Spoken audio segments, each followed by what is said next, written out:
ខ្ញុំប្រកាសណាសូមទស្សនាមហាជាដក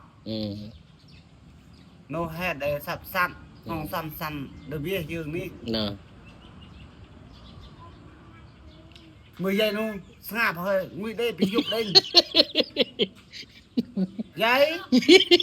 ស្អាតមួយពីយប់ហ្នឹងហើយ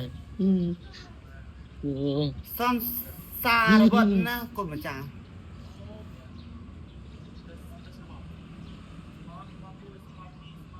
ពោពេញទៅដោយសក្តិទុហ្នឹងសក្តិទុប្រែថារូបាំងទុក្ខំអនិច្ចំអនត្តាមានសត្វណាដែលប្រកែកនឹងព្រំនិខិតអនត្តាបានឡើយតែសំខាន់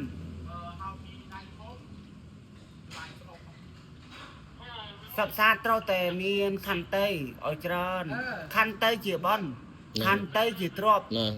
ខន្តីជាយានជំនិះនាំសត្វលោកទៅកាន់និព្វាន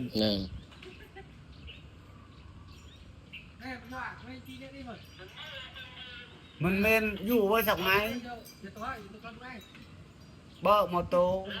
បង្ហោះជ្រេចុះជ្រេឡើងអត់សត្រូវមកងាយ